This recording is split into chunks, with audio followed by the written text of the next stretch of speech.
नमस्कार प्रिय विद्यार्थियों, नंदनी क्लासेस साहित्य चैनल में मैं डॉक्टर एस सुकृति हजारे आप सभी का बहुत बहुत स्वागत करती हूँ। आज हम नेट परीक्षा से संबंधित उपन्यास विधा को देख रहे हैं। बाणभट्ट की आत्मकथा, लेखक हजारी प्रसाद द्विवेदी जी।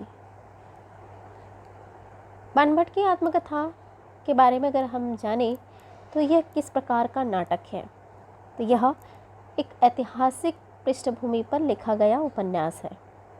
उपन्यास में किस समय की बात कही गई है, तो उपन्यास में 7वीं शती की बात कही गई है।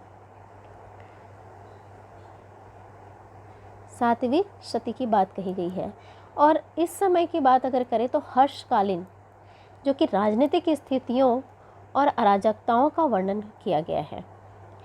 उपन्यास के कथानक में इतिहास की पृष्ठभूमि ली गई है और जो बाकी शेष बचे वो कल्पना के आधार पर हम देखेंगे। तो कल्पना के आधार पर यह रचना भी गढ़ा गया है। यह उपन्यास हर्षचरित नामक संस्कृत ग्रंथ को उपजीव्य बनाकर लिखा गया है। इसमें हम पात्र भी देखेंगे। मुख्य पात्र कौन कौन से हैं, तो बाणभट्ट एक ये है, एक निपुणिया देखेंगे, फिर भट्टिनी देखेंगे, महामाया पात्र है। तो इस तरह के पात्र यहाँ पे मिलेंगे। उपन्यास का मुख्य पात्र है जिसे निपुणिका और भट्टिनी प्रेम करती है। निपुणिका जिसे निमुनिया भी कहते हैं, तो भट्टिनी की ये सेविका है। भट्टिनी कौन है, तो भट्टिनी जो है वो तुवर मिलिन की कन्या है। तुवर मिलिन की कन्या है, ठीक है। तो हम थोड़ा सा यहाँ पे परिचय जान लिए हैं। महारानी राजश्री की सौत है। महामाया भी यहाँ पे एक पात्र मिलेंगी, जो कि महामाया है वह महारानी राजश्री की सौत है।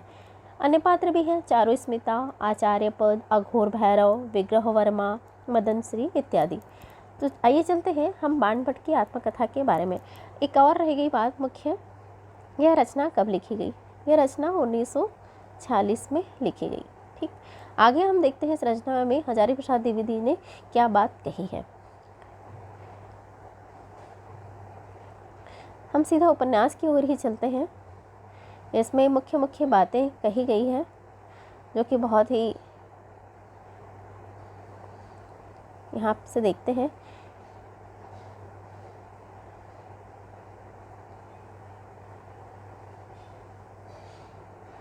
आप देखेंगे कि जब हम निवेदन आत्मकथा प्रकाशित हो रही थी, अनेक मित्रों के आग्रह के अनुरोध और उपेक्षा का यह परिणाम है। हजारी प्रसाद द्विवेदी जी ने लिखा है, आरंभ में कथा विशाल भारत में प्रकाशित होने लगी थी और अगर उस यशस्वी पत्र के संपादक सहद्वर श्री मोहन सिंह सेंगर ने बार बार बढ़ावा देकर लिखवा ना ली होती तो कथा लिखी ही न जाती। विचार था कि समाप्त होने के बाद इस कथा पर एक विस्तृत आलोचना लिखी जाए। समय के अभाव से ऐसा हो नहीं सका। सहृदय पाठकों के लिए यह कार्य छोड़ दिया गया। एक विशेष अभिप्राय से रविंद्रनाथ की एक कविता का भाव इसमें एक स्थान पर जोड़ दिया गया था। वह अभिप्राय तो सिद्ध नहीं हुआ, पर जोड़ा हुआ अंश जहाँ तक रह गया। बाणभट्ट और श्री हर्षदेव के ग्रंथ कथा का प्रधान उपजीव्य रहे हैं। इन लोगों के प्रति कैसे कृतज्ञता प्रकट करूं। भाई कमल कुलश्रेष्ठ ने पुस्तक के ठीक ठाक छपने में अमूल्य सहायता पहुंचाई है। अनेक ज्ञात और अज्ञात मित्रों ने नाना भाव से बढ़ावा दिया। सबके प्रति अपनी हार्दिक कृतज्ञता प्रकट करता हूँ। शांति निकेतन की कला भवन के भाई कृपाल सिंह जी ने पुस्तक का प्रच्छद का चित्र तैयार करवाया, प्रच्छद पट का चित्र तैयार कर दिया। यह चित्र उदयगिरी के वराह मूर्ति के एक फोटो के आधार पर बनाया गया है। भाई कृपाल सिंह उदीयमान कलाकारों में है। भविष्य में वे अतुल कीर्ति अर्जन करें, यही मेरी प्रार्थना है। ग्वालियर राज्य के पुरातत्व विभाग के उदयगिरी की वराह मूर्ति का चित्र भी दिया गया है और उसे पुस्तक के छापने की अनुमति भी दी है।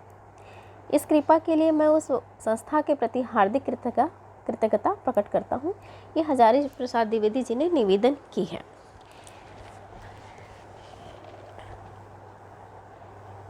यहाँ पे देखिए, जलोग मग्ना सचरा चरा धरा, तो इस तरह का है। आप उसको वीडियो स्टॉप करके भी पढ़ लीजिएगा। आगे हम बाणभट्ट की आत्मकथा की ओर ही चलते हैं। ये नई चीज़ देखने के लिए हम लोगों की भीड़ लग जाती है। यहाँ पे दीदी एक करके कभी कोई तालपत्र की पोथी, कभी पुरानी पोथी के ऊपर की चित्रित काठ की पाठी, कभी पुराने सिक्के निकाल कर हमारे हाथों पर रखती जाती है और उनका इतिहास सुनाती जाती। दीदी अर्थात यहाँ पे मिस कैथेराइन की बात कही गई है। उस समय उनका चेहरा श्रद्धा से गदगद होता और उनकी छोटी छोटी नीली आँखें पानी से भरी होती हैं। फिर धार से उनकी जेब से एक सफ़ेद बिल्ली का बच्चा निकलता, बिल्कुल सिकुड़ा हुआ। हम लोग इस मजाक से परिचित थे। दीदी को प्रसन्न करने के लिए हम में से कोई बड़ी उत्सुकता के साथ बिल्ली के उस बच्चे को इस प्रकार लेता मानो कोई हस्तलिखित पोथी ले रहा हो, और तब वह बिलौटा घुस जाता और हम लोग मानो अचकचा कर डर जाते। फिर दीदी इतना हंसती कि नूतन कुटीर की छत हिल जाती। दीदी के इस हर्ष तिरेक का परिणाम यह होता कि यार लोग संग्रहित बहुमूल्य वस्तुओं में से कुछ को दबा जाते हैं। मैंने कभी ऐसा अपकर्म नहीं किया, पर दीदी को पता भी नहीं चलता। कभी कभी दीदी जब ध्यानस्थ हो जाती तो उनकी बलि कुंचित मुखमंडल बहुत ही आकर्षक होता। ऐसा जान पड़ता है कि साक्षात सरस्वती आविर्भूत हुई है। उधम करते हुए छोकरे पास से निकल जाते, धूल उड़ाती हुई बैलगाड़ियाँ पास में ले चली जाती, कुत्ते उछल कूद से शुरू कर लड़ाई झगड़े पर आमादा हो जाते। पर दीदी कपूर प्रतिमा की भांति निर्वाक, निश्चल, निस्पंद ही रहती। जब उनकी समाधि टूटती तब उनकी बातें सुनने लायक होती। अंतिम बार दीदी राजगृह से लौटी थी। उनके चेहरे से ऐसा जान पड़ता था कि बुद्धदेव से उनकी जरूर भेंट हुई होगी। मैं जब मिलने गया तो यद्यपि वे थकी हुई थी, पर यह कहना ना भूली कि उन्हें राजगृह में एक सियार मिल गया था, जो उन्हें देखकर 3 बार ठिठक कर खड़ा हुआ, जैसे कुछ कहना चाहता हो। दीदी का विश्वास था कि बुद्ध देव का समसामयिक था और उसी युग की कई बात कहना चाहता था, क्योंकि दीदी ने स्पष्ट ही उसके चेहरे पर ये एक निरीह करुण भाव देखा था। आहा, उस युग की सियार भी कैसे करुणावान होते थे। मैं समझ गया कि दीदी को अगर छूट दी जाए तो उस श्रृगाल के संबंध में एक पुराण तैयार हो जाएगा और पिघड़ छुड़ाना मुश्किल हो जाएगा। मैंने कहा, दीदी आज विश्राम करो, सियार की बात कल होगी। दीदी ने भाव विह्वल होकर कहा, हाँ रे, थक गई हूँ। जा, आज भाग जा, कल जरूर आना। देख, इस बार सोन नद के दोनों किनारों की पैदल यात्रा कराई हूँ। मैं जैसे अचरज में आ गया। सोन नद, यहाँ पे सोन नद के बारे में बात कही गई है। सोन नद से ये वापस आई हुई थी। हाँ रे सोन नद, कुछ मिला है दीदी? बहुत कुछ, कल आना। मैं 75 वर्ष की इस बुढ़िया के साहस, ये 75 वर्ष की थी और इन्हें दीदी कहा जाता था। इस बुढ़िया के साहस और अध्यावसाय की बात सोचकर हैरान था। उस समय उठ गया। आहार के समय एक बार लौट कर फिर आया। सोचा इस समय दीदी को घर पर भोजन के लिए ले चलूं, पर देखा दीदी सामने मैदान के ध्यान मस्त बैठी है। आहा, चांदनी इसी को तो कहते हैं। सारा आकाश घने नील वर्ण के अछोद सरोवर की भांति एक दिंगत से दूसरे दिंगत तक फैला हुआ था। उसमें राजहंस की भांति चंद्रमा धीरे धीरे तैर रहा था। दूर कोने में 1-2 मेघ शिशु दिन भर के थके मांदे सोए हुए थे। नीचे से ऊपर तक केवल चांदनी ही चांदनी फैली थी और मैदान में दीदी निश्चल समाधि की अवस्था में बैठी थी। पास ही खड़ा एक छोटा सा खजूर वृक्ष सारी शून्यता को समता दे रहा था। मैं चुपचाप खिसक गया। दूसरे दिन मैं शाम को दीदी के स्थान पर पहुंचा। नौकर से मालूम हुआ कि उस रात को दीदी 2 बजे तक चुपचाप बैठी रही, फिर एकाएक अपनी टेबल पर आकर लिखने लगी।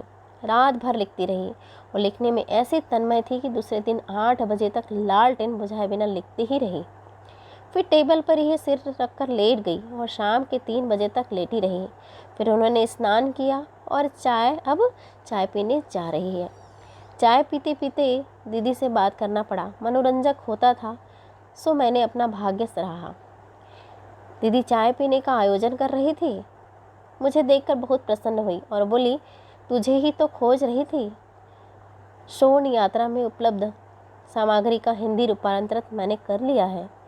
तू इसे बार बार पढ़ तो भला। देख, मेरी हिंदी में जो गलती है उसे सुधार दे और आनंद से इसका अंग्रेजी में उल्टा कर ले। ले भला, यह ले भला दीदी का स्नेह संभाषण था। जब वे अपनी नीतियों पर बहुत खुश होती तो उन्हें कुछ देते समय कहती जाती, ले भला। आज तक इस स्नेह वाक्य के साथ चाय और बिस्कुट ही मिला करते थे, पर आज मिला कागज का एक बड़ा सा पुलिंदा। दीदी ने उसे देकर कहा कि उनकी 200 मील की पैदल यात्रा का सुपरिणाम है। फिर कहने लगी, तो इसे आज ही रात को ठीक कर ले और कल 5 बजे की गाड़ी से कलकत्ते जाकर टाइप करा ला। परसों मुझे इसकी कॉपियाँ मिल जानी चाहिए। मैंने सकुचाते हुए कहा, दीदी कोई पांडुलिपि मिली है क्या? दीदी ने डांटते हुए कहा, एक बार पढ़ के तो देख, इसका रहस्य फिर पूछना। तू बड़ा आलसी है। देख रे, बड़े दुख की बात बता रही हूँ। पुरुष का जन्म पाया है, आलस छोड़कर काम कर। स्त्रियां चाहे भी तो आलसहीन होकर कहाँ काम कर सकती हैं। मेरे जीवन की वे दिन लज्जा और संकोच में ही निकल गए। जब काम करने की ताकत थी, अब वृद्धावस्था में ना तो उतना उत्साह रह गया और ना ही शक्ति। तू बड़ा आलसी है, बाद में पछताएगा। पुरुष होकर इतना आलसी होना ठीक नहीं। तू समझता है यूरोप की स्त्रियां सब कुछ कर सकती हैं। गलत बात है। हम भी पराधीन हैं। समाज की पराधीनता जरूर कम है, पर प्रकृति की पराधीनता तो हटाई नहीं जा सकती। आज देखती हूँ कि जीवन के 68 वर्ष व्यर्थ ही बीत गए। मैंने देखा दीदी की आंखें गीली हो गई हैं। उनका पोपला मुख कुछ कहने के लिए व्याकुल है, पर बात निकल नहीं रही है, जैसे शब्द ही ना मिल रहे हो। न जाने किस अतीत में उनका चित्त धीरे धीरे डूब गया हो और मैं चुप बैठा रहा। उस दिन भी दीदी का चाय पीना नहीं हुआ। जब दीदी का ध्यान भंग हुआ तो उनकी आंखों में पानी की धारा बह रही थी। वे उसे पोंछने का प्रयत्न भी नहीं कर रही थी। मैंने अनुभव किया कि दीदी किसी बीती हुई घटना का ताना बाना सुलझा रही है। उधर से ध्यान हटाने के लिए मैंने प्रश्न किया, दीदी आजकल शोन में नारवे चलती है? दीदी ने मुस्कुरा दिया। उसका भाव था कि मैं समझ गई तो मेरा ध्यान दूसरी ओर ले जाना चाहता है। फिर बोली, देख मैं यहाँ ज़्यादा नहीं ठहर सकती। इस अनुवाद को तू जरा ध्यान से पढ़ और कलकत्ते जाकर टाइप करा लो। 2-1 चित्र भी पुस्तक में लेने देने होंगे। जा जल्दी कर। कागजों का पुलिंदा लेकर मैं घर आया। यद्यपि मेरी आंखें कमज़ोर और रात को काम करना मेरे लिए कठिन है, फिर भी दीदी के कागजों को मैंने पढ़ना शुरू किया। शीर्षक के स्थान पर मोटे मोटे अक्षरों पर लिखा था, अथ बाणभट्ट की आत्मकथा लिख्यते। बाणभट्ट की आत्मकथा? तब तो दीदी को अमूल्य वस्तु हाथ लगी है। मैं ध्यान से सारी कथा पढ़ गया। मुझे अपार आनंद आ रहा था। इतने दिन बाद संस्कृत साहित्य में एक अनोखी चीज़ प्राप्त हुई है। रात यूं ही बीत गई। सवेरे मैं कलकत्ते को रवाना हो गया। वहाँ 1 सप्ताह रुकना पड़ा। लौटकर आया तो मालूम हुआ कि दीदी काशीवास करने चली गई है। किसी को कोई पता ठिकाना नहीं दी गई है। 2 साल तक वह कथा यहीं ही पड़ी रही। एक दिन मैंने सोचा कि बाणभट्ट के ग्रंथों से मिलाकर देखा जाए कि कथा कितनी प्रामाणिक है। कथा में ऐसी बहुत सी बातें थी जो उन पुस्तकों में नहीं है। इनके लिए मैंने समसामयिक पुस्तकों का आश्रय लिया और एक तरह से कथा को नए सिरे से संपादित किया। आगे जो कथा दी हुई है वह दीदी का अनुवाद है और फुटनोट में जो पुस्तकों के हवाले दिए हुए हैं वह मेरे हैं। कथा ही असल में महत्वपूर्ण है। टिप्पणियाँ तो उसकी प्रामाणिकता की सबूत है। बहुत दिनों तक दीदी का कोई समाचार नहीं मिला। मैं अब उनके दर्शन की आशा छोड़ बैठा था। एक दिन अचानक मुगल सराय स्टेशन पर दीदी के दर्शन हो गए। वे गाड़ी बदल रही थी और बहुत ही व्यस्त दिख रही थी।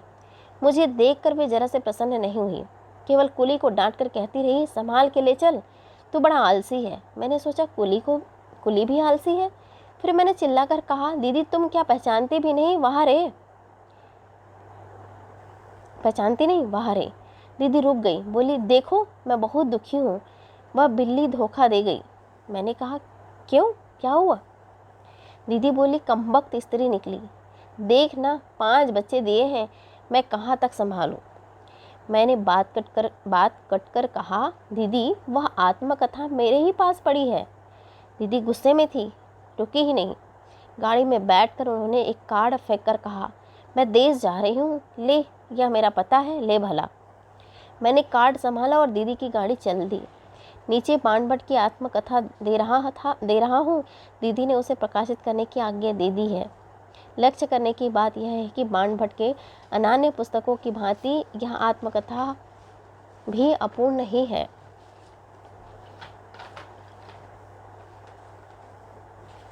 यहाँ पे देखिए, आपको रचना में बताई गई जानकारी, पिक्चर जो कही गई थी, फोटो, वह उदयगिरी जो कि ग्वालियर की 5वीं गुफा में प्राप्त वराह की मूर्ति है।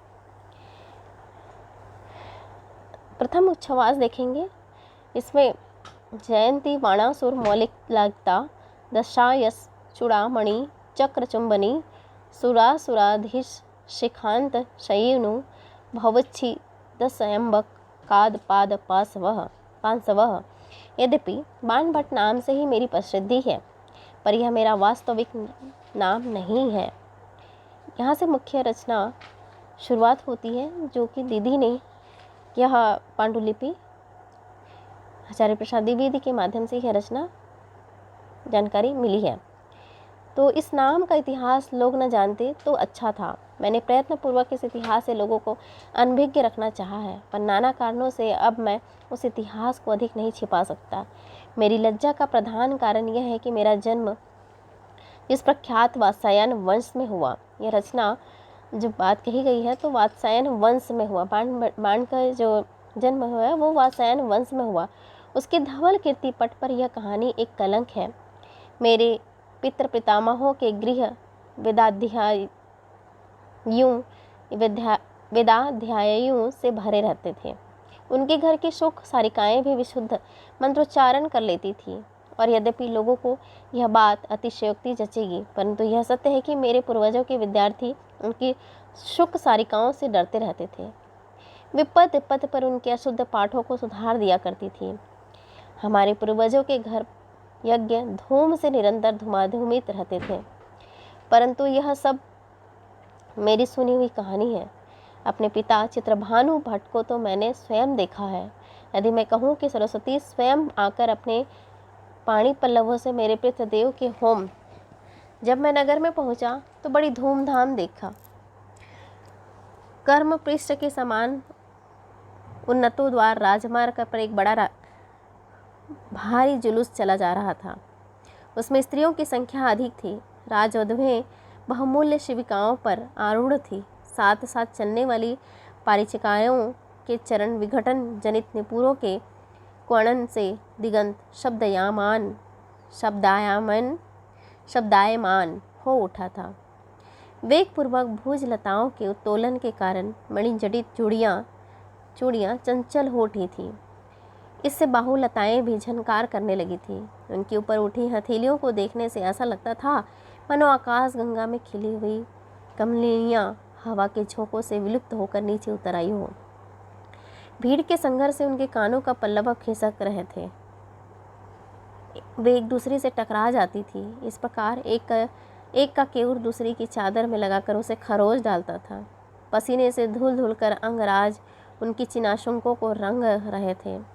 साथ में नर्तकियों का भी एक दल जा रहा था। उनके हंसते हुए बदनों को देखकर ऐसा भाव होता था कि कोई प्रस्फुटित कुमुदों का वन चला जा रहा हो। उनकी चंचल हार लताएं जोर जोर से हिलती हुई उनकी वक्षो भाग से टकरा रही थी। खुली हुई केश राशि सिंदूर बिंदु पर अटक जाती थी। निरंतर गुलाल और अबीर के उड़ते रहने के कारण उनके केश पिंगल वर्ण के हो उठे थे और उनके मनोरम गान से सारा राजमार्ग प्रतिध्वनित हो उठा था। मैं नगर के एक चौराहे पर खड़ा मुग्ध भाव से यह दृश्य देख रहा था। इसका सबसे मज़ेदार हिस्सा वह था जिसमें राजमहल में रहने वाले बौने, कुबड़े, नपुंसक और मूर्ख लोग उद्धत नृत्य से विहल होकर भागे जा रहे थे। एक वृद्ध कंचुकी की दशा बड़ी दयनीय हो गई थी।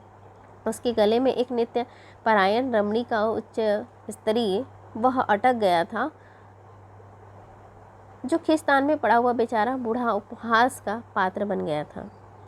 राजकन्याओं का स्थान जुलूस के ठीक मध्य भाग में था। यहाँ का नित्य गान संयत, गंभीर और मनोहारी था। एक और मेरी मृदंग, पटल, काहल और शंख के निनाद से धरित्री फटी जा रही थी,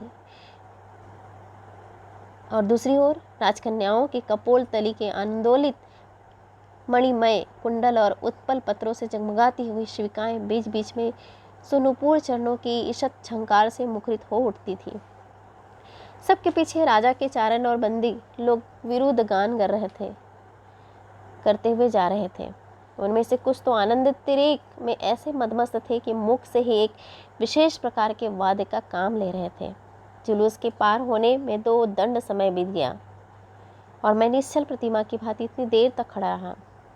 जब जुलूस निकल गया तो मैं जैसे नींद से जागा। नगरवासियों से पता चला कि महाराज धीराज श्री हर्षदेव की भाई कुमार कृष्ण वर्धन के घर पुत्र जन्म हुआ। देखिए, यहाँ पे कहानी जो होती है वो हर्षदेव के भाई कुमार कृष्णवर्धन के यहाँ पुत्र जन्म हुआ है और उसका नामकरण संस्कार होने जा रहा है। मैंने जब यह सुना तो क्षण भर के लिए मेरा चेहरा उतर गया। मुझे अपनी दशा याद आ गई। एक ऐसे भाग्यवान हैं जिनके जन्म पर इतना उत्सव मनाया जा रहा है और मैं अभागा हूँ जो देश विदेश मारा मारा फिर रहा हूँ। मुझे मेरा जन्म याद आया। मेरी माता मेरे जन्म से कुछ वर्ष बाद परलोक सिधार गई थी। पिता उस समय वृद्ध हो चले थे। अपने अध्ययन, अध्यापन, यजन याजन के अनेक विध कर्म बहुल जीवन में उन्हें मेरे पालन पोषण का गुरुभार भी संभालना पड़ा था। स्नेह बड़ी दारुण वस्तु है, ममता बड़ी प्रचंड शक्ति है, क्योंकि वृद्ध पिता के थके जीवन में भी एक और उपसर्ग आ जुटा और फिर वे अंतक्लांत चित्त में मुझे संभालते रहे। होम वेदिका से उठकर जब वे अध्यापन के कुशासन पर बैठते तो मेरा धूली धूसर कलेवर प्राय उनकी गोद में होता। मैंने उनसे जितना स्नेह पाया उतनी ही विद्या नहीं पाई। 14 वर्ष की अवस्था में भी वे मुझे अनाथ करके चले गए। इस प्रकार आपने देखा कि बाण की माता भी नहीं और पिता भी नहीं, 14 वर्ष की अवस्था में भी वे अनाथ हो गए। मेरे जीवन में जो कुछ सार है वह मेरे पिता का स्नेह है। उसी से मैं बिगड़ा भी और बना भी। आज इस आनंद के कोलाहल ने धक्का देकर मुझे अपने पिता की गोद में फेंक दिया। मैंने एक बार आकाश की ओर देखा। मुझे ऐसा लगा कि मेरे पिता महगण मेरे ऊपर दुख और अश्रु बरसा रहे हैं। कहाँ वेदादियों का यशस्वी शुक्लीकृत सप्तविष्ठ है वंश और कहाँ मैं अभागा बंड। हे धारित्री फट जाओ ताकि मैं छिप जाऊं। तो आप देख रहे हैं कि बाण को बंड भी कहा जाता था। एकाएक मेरे मन में आया कि क्यों न मैं कुमार कृष्णवर्धन के पुत्र जन्म के अवसर बधाई दे आऊँ। आशीर्वाद देना तो ब्राह्मण का धर्म है, कर्तव्य है, पेशा है। यद्यपि मैं योजना बनाकर कोई कार्य नहीं कर पाता और यही कारण है कि मैं कोई भी पुस्तक समाप्त नहीं कर सका, पर निश्चय करने में बिल्कुल देर नहीं करता। सो ज्यों ही यह विचार मेरे मन में आया, मैं कुमार के गृह को प्रस्थान करने आयोजन करने लगा। उस दिन मैंने डटके स्नान किया, शुक्ल अंगराग धारण किया, शुक्ल पुष्पों की माला धारण की, अलगुल्फ शुक्ल घौत उत्तरीय धारण किया। यही मेरा प्रिय वेश था और भगवान त्र्यंबक के चरणों में अश्रुधौत प्रणाम निवेदन करके चल पड़ा। उस समय संध्या हो आई थी। भगवान मरीचिमाली की किरणें पृथ्वी तल को छोड़कर तरु शिखरों पर और वहाँ से भी उठकर अस्तगिरी के चूड़ा पर जा बैठी थी। धीरे धीरे चांदनी भी छा गई। उस दिन शुक्ल पक्ष की त्रयोदशी थी। मैं अत्यंत पुलकित होकर कुमार कृष्णवर्धन के घर की ओर चला। एक बार भी मैंने यह नहीं सोचा कि इस समय के मुझसे मिलना चाहोगे या भी नहीं। मेरे मन में आज अजीब उमंग थी। आज भी मानो मेरा सारा कलुष धुल गया और मेरा मन तथा शरीर लघुमार हो गए थे। मैं अब निश्चय कर चुका था कि अपनी लंपटता की बदनामी को हमेशा के लिए धो दूंगा। आज मैं कुमार कृष्णवर्धन से मित्रता करूंगा और उस 10 दिन के भीतर ही महाराज धीराज का भी कृपा का पात्र बन जाऊंगा। फिर मेरा गृह यज्ञधूम की कालीमा से दिशाओं का धवल बना देगा। फिर मेरे द्वार पर वेद मंत्रों का उच्चारण करते हुए सुख स्वारिकाएं वृद्ध बटुजनों को पद पद पर टोका करेंगी, मैं अब वात्स्यायन वंश का कलंक कदापि न होऊंगा। पर मेरा भाग्य अभी किसी अदृष्टि की कटंग का उलझा हुआ था। जो होना था वह सो हो गया और जो होना चाहिए वह ना हुआ। इसके बाद मुझे एक ऐसी घटना लिखनी है जिसे लिखते समय मुझे आज भी भय और आशंका कांप उठने लगा पड़ता है। मैं जिस बात से बचना चाहता था उसी से टकराना पड़ा। भाग्य को कौन बदल सकता है? विधि के प्रबल लेखनी से जो कुछ लिख जाता गया उसे कौन मिटा सकता है? अदृष्ट के पारावार को उलीचने में अब तक कौन समर्थ हुआ है? द्वितीय उच्छ्वास को हम अगले दूसरे वीडियो में देखेंगे। आज के लिए इतना। यदि चैनल उपयोगी लगे तो चैनल को सब्सक्राइब, लाइक और कमेंट जरूर करिए। आप मेरे वीडियो को सुनने के लिए बहुत बहुत धन्यवाद एंड थैंक यू।